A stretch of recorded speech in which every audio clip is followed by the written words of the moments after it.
might save that recording. Coming to you live from Naples, Florida. CFoot Radio. Hey folks, yours truly, Ace Petty 43, back with you here for yet another podcast episode, and this time, another special one, and we'll get into that in just a moment. But one thing I want to highlight is we're getting ever so close to registration open for the Devil Dash. That's why we're all here, I believe.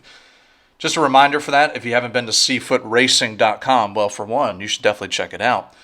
But if you go there, there's a schedule of events tab, and you're actually able to download our calendar right to your phone. So that way, you don't even have to remember when the race is. It'll tell you. It'll pop up with a little reminder. But anyway, if you're not there, that's okay. Registration opens this Saturday night, 8 p.m. Eastern Time. So that's January 22nd, 8 p.m. Eastern Time. Registration is open all the way through the 27th, which is the following Thursday, and it closes at the same time, 8 p.m. Eastern Time. And again, that'll all be on CFootRacing.com. So you want to be familiar with the website anyhow, because that's where you're going to need to put your name, your truck number, manufacturer, and other fun things you'll fill in to make sure that you're ready to roll for the Devil Dash coming up at Eldora. And by the way, I'll just kind of point out before we get into the podcast that, if you need a reminder, is January 29th, which is the week after registration opens, not to get too confusing. So the Saturday following, which is January 29th, beginning at 8 p.m. Eastern Time, is also race night. So get ready for that, folks. That should be a doozy. I know we also brought in last week the godfather of NASCAR heat racing, Marty Hensley, and he kind of talked to us about the importance of getting back into the community and not waiting on NASCAR Ignition, but we already have the platform of NASCAR Heat, which is proven. Yes, not perfect, but it's a proven platform. So for those that are kind of toying with the idea of racing, please come back. And this is not just for Chickafoot, this is just in general, because the more participants we have in the community now, the better for the long term, instead of waiting on a game that may or may not fix itself, right? So, but today we're going to talk about any fears you have of Eldora. I know there's some people that say, I would run it if it was Talladega. I know I'd run it if it was Daytona, Kentucky, Bristol, I don't know, something like that, right? But you're afraid of dirt. And we want to go through that as best as we can. And I'll introduce the other party here in a second. But we want to help you with getting around Eldora, which it's not as tricky as it seems. And we're going to make it nice and easy for you. So with that, a very experienced driver here who can certainly highlight his record if he would like to. I don't have that in front of me, but he was running Chickafoot before. Is on the other line with me right now. And I'm happy to bring him in here, Mr. SlideJob. What's going on, buddy? Thanks for tuning in for us. Hey, thanks for having me. It's good to be here. Likewise, yeah. We definitely had some banter going back and forth about the craziness that this race might bring prior to the podcast. And, as I was just mentioning moments ago, is you have a pretty good record. And I know this is kind of not something we wrote down here, but what's your record at Eldora? Just to give some people some idea. Yeah, well, I've raced on Eldora, both customs and presets. I'm actually undefeated on presets. I think it's like nine races there, 2 on customs. So, yeah, I won 11 races there, including my first, which actually happened in Chickafoot. Very special win for me. Obviously, it's a very special place to me specifically, because doesn't matter how many races you win, you'll always remember your first and how stressful that was. So, yeah, I have won quite a few on this track. Definitely consider it one of my top 5 for sure, and always look forward to it in the schedule. Yeah, your special win in Eldora was a very special loss for me, if you might remember. You were new to Chickafoot, and I was in the championship battle. And really needed an extra 7 points, which was the format back then for those that weren't there. You might have heard of Lucky Sevens, and people are saying, is this a game show or a racing league? Well, the answer is yes. But we had a format that basically awarded 7 points for winning the event, a certain special kind of event like Eldora. And this guy here jumped in the event and said, yeah, I'll give Chickafoot a crack, and stole my points. How about that? And that's probably the only points I got that season. So I mean, So you're here to give away your setup, right? Is that why I invited you on? oh, absolutely. Okay. I get offers to give out my setups weekly, so why not another one, right? What's the starting price? Oh man, well the last setup I gave out, it started the bidding at $10. So I'm gonna start the bidding since it's the Devil Dash. Yeah. I'd say 25. So Cash App's open. Hit me up. Well, you know what? I don't have that in front of me, but you know what I do have? What's that? Fresh cold beer. Here we go. All right, let's get started, folks. So, one of the first things we're talking about is the track itself, Eldora. And like I was saying at the top of the show, is a lot of people say, well, I would run the Devil Dash if it were here or if it were there or something, right? But let me ask you this, Slide, because I know we've talked we talk a lot, and this is one thing that we've talked about before, personally on the side is, what would you tell someone like that? That's basically saying, if only it was here, not there. If only it was, pavement, not dirt. And I know Brendan Gaughan says, nah, asphalt's just for getting to the track. And there's a little sneak peek of what he might say on the YouTube video coming up. But what's something you would say to someone like that just says, to hell with it, I'm not running, a dirt race. What's something to love about Eldora? Well, I'll tell you what, I'm not a dirt guy by any means. I've never raced in dirt in my in real life, and I never really had experience with dirt racing online until Eldora. It was really my first experience, and I didn't know what to expect coming from so many asphalt races throughout my whole life. And I found that it wasn't that hard to learn as far as compared to other dirt racing. Right. If you've ever done the modifieds on NASCAR Heat, or even the dirt games like the Tony Stewart and All-American and all that, those are a lot harder to learn and master. And I found that the trucks at Eldora, coming from the asphalt, is the easiest transition, I would say. So it's very easy to master once you figure it out, and I think what to love about it is that it is different, though. It changes everything up. It's definitely not an asphalt track by any means, and it always, brings out a different skill set in drivers in the field. So I think there's a lot to love about Eldora. Well, you bring up a good point because it's I would describe it as kind of like a Talladega of dirt racing. Is we'll talk about and we'll see in a few moments that it is pretty wide open, and I've run the dirt series on NASCAR Heat, and yeah, that's a different animal because you got a lot more power and you got to get the throttle timing down and turning into the corner, and you have to kind of get into the Cars movie where you turn right to go left, like all that stuff.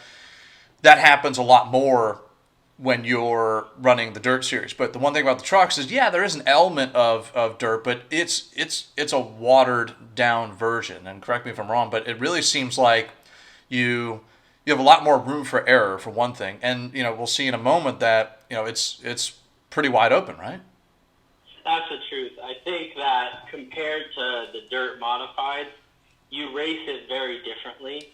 So if you get in these trucks and master Eldora in the trucks, and then you go to try to race one of those, you're going to find it's very different.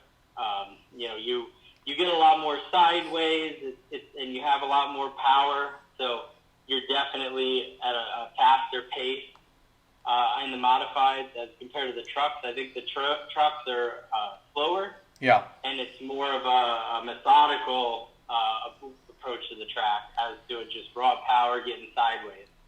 So I think it's definitely different, and it almost feels like you're racing asphalt but just sliding. So it's definitely an intermediate challenge between dirt and asphalt. But for those out there that are accustomed to only asphalt and want to dip their toes in the dirt or want to do something new and not get destroyed, this is definitely a good stepping stone. There you go, yeah. And with that, Slide and I are going to step aside here, and we'll be back in a moment. But we're actually going to bring to you the video Slide Job was kind enough to put together. And we're going to look at about a lap or so around Eldora. And you'll just see, again, I wouldn't call it easy, but it's easier than you think it is. That's what I can say about Eldora. But I got my phone here. I know Slide probably does too. He'll probably take a look at it because I got a couple questions for him at the end of it. But let's take a look at this.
All right, folks. Well, yeah, that was a pretty good perspective of how to get around Eldora. And we just saw a lap or so there with Mr. SlideJob, and he's still on here to talk about it. But one thing I noticed is, if you heard there, the throttle off time is pretty non-existent. But one thing is, it's not a full send like you would think. Is one thing I also noticed, and we'll talk to Slide in a moment about a key takeaway from him, but is you got to bring the truck all the way out to the wall, because if you're sitting there on the inside chopping at the wheel, you can really see that being choppy would kill a lot of your speed.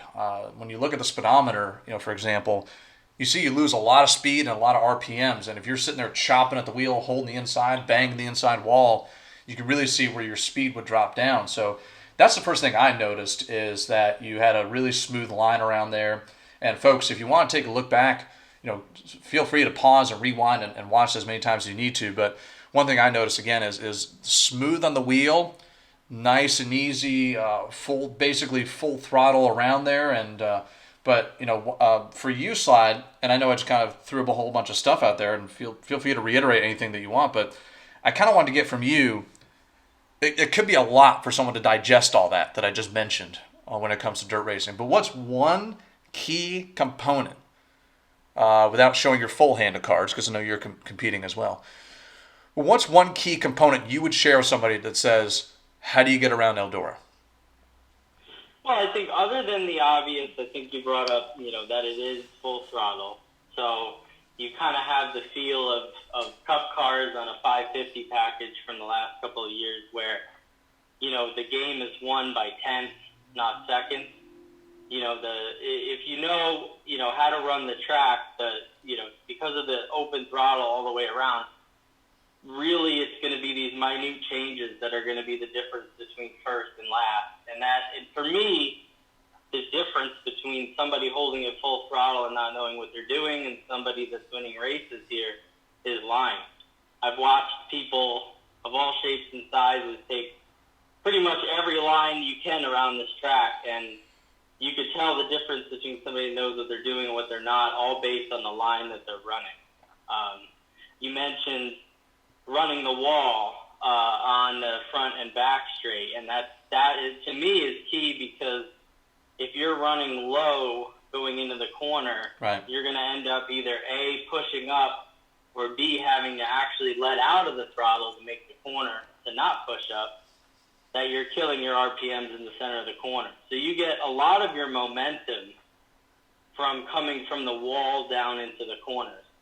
And then once you come off the wall, you want to make sure that you get a big enough arc to where you're not dropping your RPMs ridiculously and obviously not hitting the wall, but also getting as close to the wall at the center of the corner as possible, so that you're not washing up the track, hitting the wall on exit.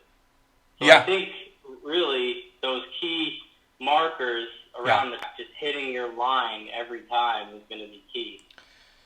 Yeah, I second that. And one thing is you notice that as soon as you have the nose straight on the truck, you pick up so much speed. So one thing is I've noticed with people a lot is they're coming off the corner so sideways. They're still sideways even when they get to the finish line. And you got to think about it. If you're pointed sideways, you're going to go sideways. You're not going forward.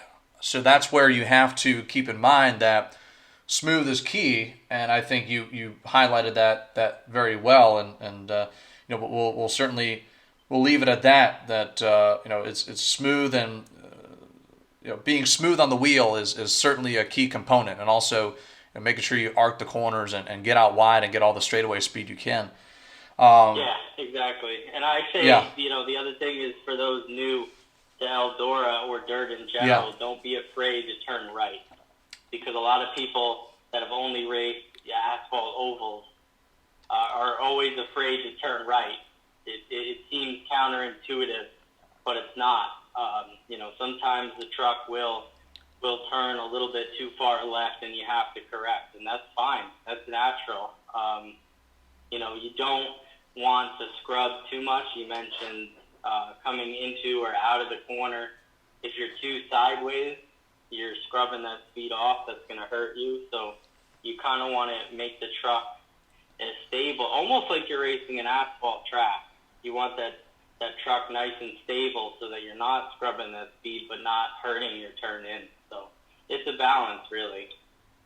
Yeah, and like I said at the top of the show, is you can go back and watch the movie Cars, and you hear Paul Newman or Doc Hudson is probably how the kids know him now, is they'd say, you got to go right to turn left, and Lightning McQueen was like, humbug. Well, I think we're proving them right there with respect to Paul Newman saying you got to turn right to go left. That was Cars 1, wasn't it?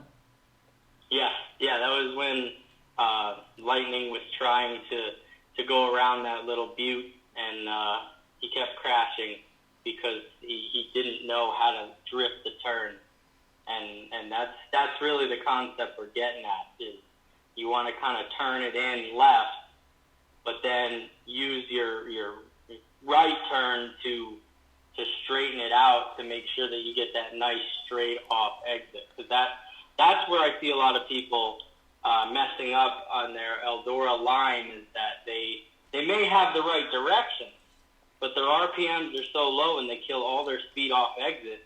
And like I said, it's a game of tenths, not seconds. So if you're dropping a tenth or two every time you exit a corner, that can be big.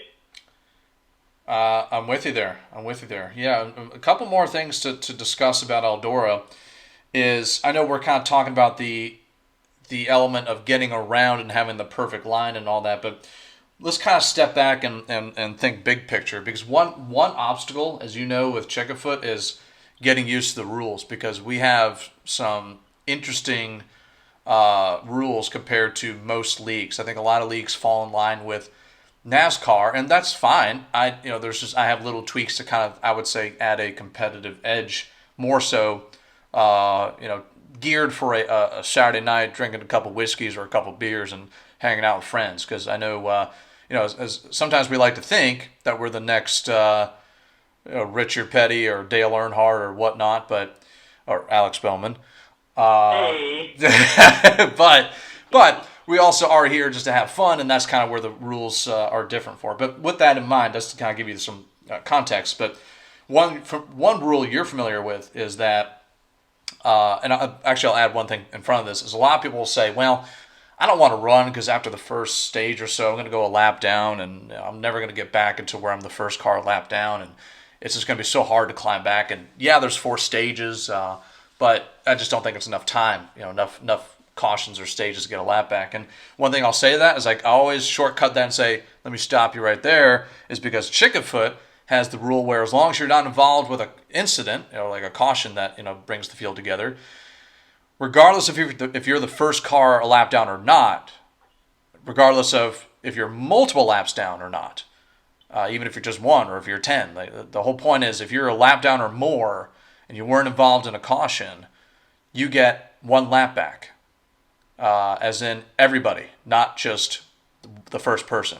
That's a lap down. And that's hard to digest because some people say, well, that's what? And you're like, yeah, because that and I'll kick it over to you in a second, but one thing I'll say is that's a big that's a game changer, because then you have that many more cars getting waved around. But I mean, wouldn't you say that kind of brings a different perspective to not only how you, like we're talking about getting around the track, but also how you run this race, right? Yeah, I agree. I think from my experience in a lot of Eldora races and other leagues, you got the guys that have figured out the line and the setup and everything, and the guys that either haven't figured it out yet or haven't put any practice in and just say, well, I hate this track, so I'm just going to do whatever I want to do. And they end up going multiple laps down, and they either quit or, they're out of it already. And I think what's unique about Chickenfoot is that it's almost as if unless you're trying to intentionally screw your own race over, you're probably going to have a shot at the end regardless. So what I think it does is it benefits a lot of guys, including myself, and sometimes even if you're super good at a track, it's nice to think you are, and then you get into the race and you get nervous at the beginning of the race and you forget your line, or let's say somebody makes a mistake and you get collected. I mean, there's a lot of opportunities for things to go wrong, even for drivers that know what they're doing and are quick around Eldora. And because it's a game of tenths, I mean, it doesn't take many mistakes or even somebody holding you up for just a lap to lose ground, and it's hard to get that back. So I think that it's a really interesting and beneficial aspect to Chickenfoot as to allowing drivers that are maybe having a rough day or had an incident to still be in competition all the way to the end. Yeah, that's a key component, I would say. And one thing we'll hit on certainly not least, is for those that have checked out the quick guide, you probably have noticed that it says there's 4 stages, and you probably say, Ace, the game only gives you 3. Well, as it states in the quick guide, is we're splitting the last stage manually. Again, another key component that I would say to kind of make the race more competitive, because again, it's a Saturday night, it's dirt racing. We're trying to make this eventful. That's the whole reason we have these podcasts and things like that, to kind of give you some context, give you some color, instead of just saying, all right, folks, let's just show up and just run it. We really want this to be a special event for you. And certainly if you're not into dirt racing, we want you to step out there and say, you know what, let's go. Because these things we're talking about make it to where you might have a chance. Something could happen to people up front that are quick, as Sly just mentioned. And next thing you know, there's with 23 to go after you've run a couple pace laps and we start the final stage, and you're up front and you got to hold these guys off, and something happens and you win like that. This is where things that you can't imagine could happen. And what I was talking about is, yes, it does set you up like that style of having stages split sets up for potentially a game changer. But one thing I'll note here is that although we split the stage manually, you can't come into pit road on that last stage. So, I mean, I'll kick it over to you, Slide. It sounds like adjustments is going to be like the king, especially in the what would that be, stage 2 going into 3, because thereafter you can't make any more adjustments. Yeah, I think it's going to be very, very important if you make adjustments on your truck. You've only got 2 opportunities to do it, so you better make use of them. And especially, you mentioned it, the one leading from stage 2 into stage 3 and 4 is going to be your last chance. You have one more opportunity to make final adjustments and get your truck to where you're going to have it for the rest of the race. Because once the green flag drops in stage 3, you have what you have. So I think drivers are going to have to make that adjustment and take that into consideration. And I think the other thing is, talking to the asphalt guys again, you're going to have to adjust to the racing style too, especially since the last stage is split into 2, so you have 3 and 4. It's going to be some close racing because we're not going to have as many laps as we traditionally do. I think traditionally in a 3-stage race, the last stage is 50 laps, but it's not going to be that way with the Devil Dash. So it almost is going to feel like a sprint in a short race already. So, you're going to have to deal with traffic and to get through it. And I think a lot of the asphalt guys are not used to that. I know racing in some of the faster leagues, some of the top guys, that some of the guys in the top 24 still don't even understand how dirt racing works. And, you have to get used to the fact that you're going to get hit in the door. You're going to get bumped. You will bump. I mean, you're going to have to cope with the fact that you're going to make contact with others on all four sides of your truck at some point. It's going to be pack racing. It's going to be tight.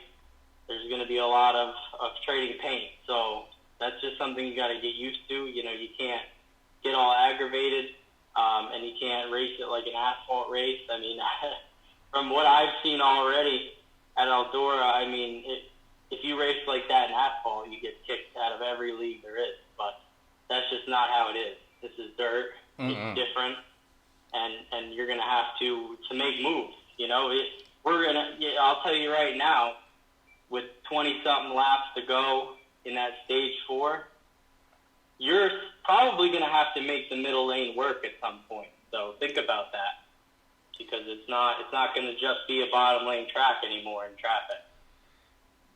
When we tested, it was like, and it was just 2 or 3, maybe 4 trucks. I can't remember who all we had in there, but I remember you and I, like in the first stage, we were every corner there was contact somewhere, somehow on the truck. What? Like, you have to get used to that, right? Like, that's going to happen. There's a lot of contact. It's inevitable, and especially in traffic, and especially, I think, with just the nature of the track, being so close in lap time, you're going to have to get every inch you can, and you're going to have to get it quickly, because if especially with I think you unveiled the Delaware starts, where the leader is going to be out in their own lane. Yes. If you're in second or third or even fourth, you need to get to that leader if you want any shot at him, because trying to run him down in that shorter time is going to be difficult. So you need to get past traffic as quick as possible, which means that contact is inevitable, and you're just going to have to live with that. It's not like asphalt.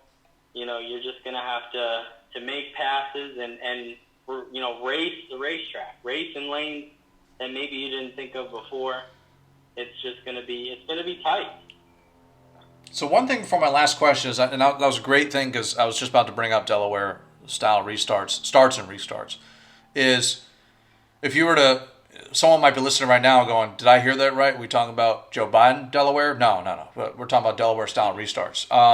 If you were to explain that to someone in, I don't know, about a minute, like what would be your best explanation for what is a Delaware style start and restart?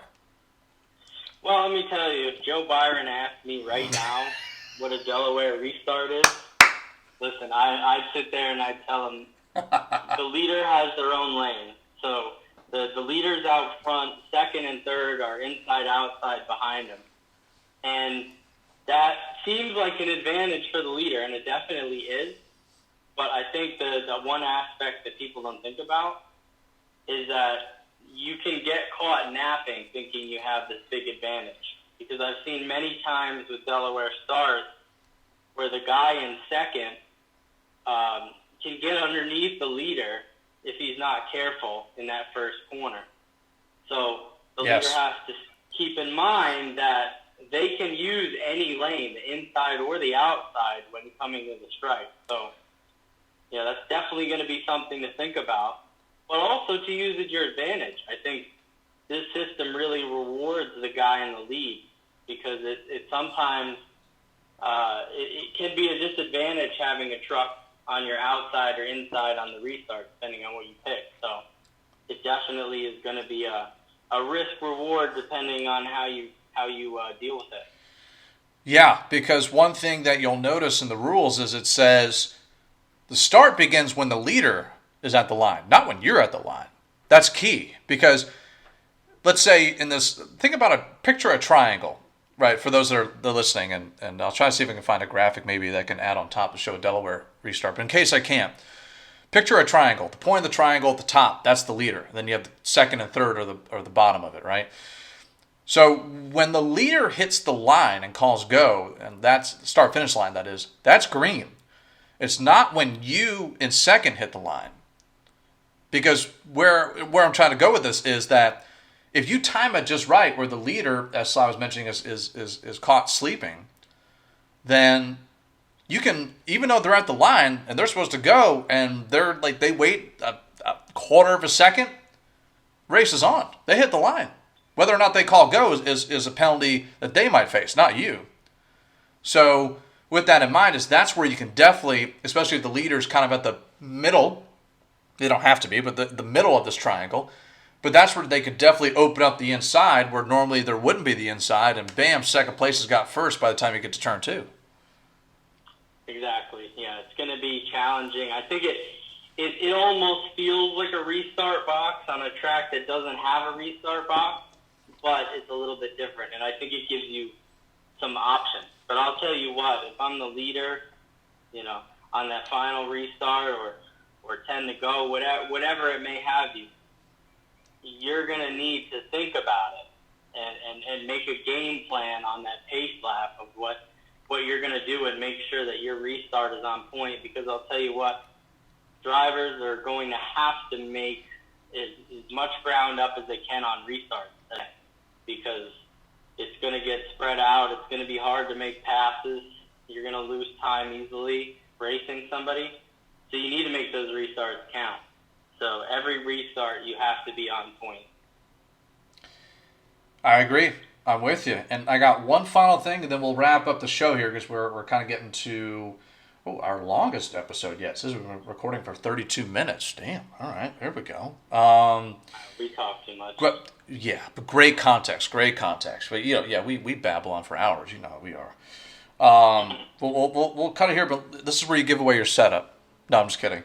So. Oh, yeah. Okay, yeah. 60s on the right, 60s on the left, 45 wedge. That's what I always run. I think Moose is the only person that wrote that down. But, yeah. Hey, Moose, by the way, 100% tape. Oh, God. Didn't want to leave that one out for you. But let's one takeaway here for folks that are kind of saying, you know what, I'm in. I know how to kind of get around here. Chicken foot rules seem great. I watched the video. I have a better understanding of how to do it. I'm in. But now they're saying, now what? So if you were, without showing your full hand, if you were to suggest, it doesn't have to be exact PSI or exact adjustments, but if you were just to suggest to somebody, they're trying to figure it out. They say, I drive this way or that way. Like, what's one thing, or I narrowed down to one thing, but what's maybe a couple things, but what are some things you would tell them to kind of help them with? Yeah, I can't give you my the cards that I've been dealt, but I'm going to kind of give you an idea of what you need to get around there. What would you tell them? Well, I think the first decision you're going to have to make is preset. So it's going to kind of define where you go with the rest of the adjustments. And I've seen both work to success, both ends, tight or loose. If you run a tight setup, you're going to constantly be loosening it because you're going to be pushing in the corners. However, if you start loose, you may want to tighten it up a little bit if you notice your truck sideways too much, scrubbing. Or if you're a guy that likes, I'm just going to go right down the middle, let's start with a 5, then it's going to be really on feel. If you're a guy that doesn't want to make many adjustments, maybe the middle is for you. But really, if I'm setting up my truck for Eldora, there's 2 things I'm looking for. I want to make sure that I have a truck that's loose enough in so that I can get my line nice and sharp, getting into the corner, make sure I come off that wall quickly and arc it down in. You do not want to be hesitant or not able to get to the bottom of the track. So that's the first thing. Second thing is I want a truck that doesn't get overly loose in the center and scrubs off my seat. So the 2 main drivers, after you pick your preset and your starting point, the 2 main things you're going to be playing with are wedge and tire pressure. So You just need to, based on the preset you choose, find a balance in those to get the truck to turn in and stay stable through the center of the corner. And really after that, it's just practicing that line over and over and over again. I remember when I first raced Eldora, I must have done 200-300 laps just trying to get that line down, get the muscle memory built up. So that's really what you want as far as the truck. Tape usually isn't a big factor on dirt, if not at all. So, I wouldn't worry yourself about that too much. It's really going to, and another thing that's going to come up is damage. I mean, damage can be a factor if you get it. So definitely think about that. But really, wedge and tire pressures, if you're loose, you're probably going to be working on the right side. If you're tight, right or left, so just take those into consideration. Do your homework, practice. I don't suggest just saying, I'll figure it out on race day. I mean, yeah, you do have 3 stages, well, 2 stages really, to figure out your setup, but I don't suggest that. I suggest practicing beforehand and get prepared, because I know a lot of people will be. So if you show up unprepared, then you might be in the back.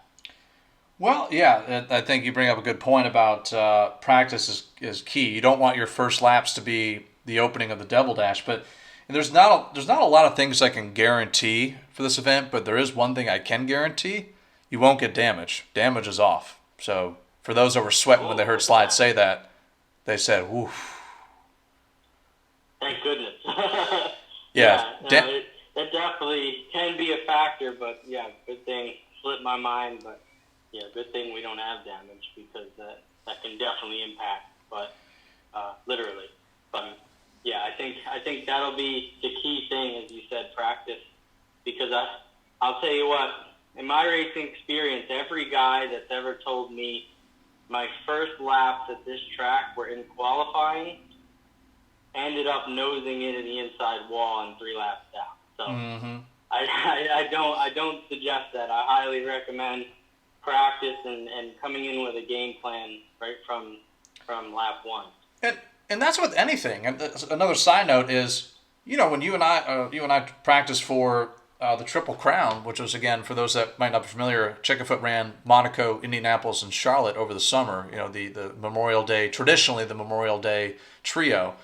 And do you remember? I lost count of how many laps you ran around Monaco, because for one, that's F1 and something different, kind of like dirt's different than regular racing. But I think we ran equivalent to 4 races or something. I know at least I did. I ran 400 laps around Monaco to get that. But obviously that's another example, a quick side note, of where you wouldn't want a Monaco, or in this case an Eldora, you wouldn't want to show up on race day and go, how do you do this?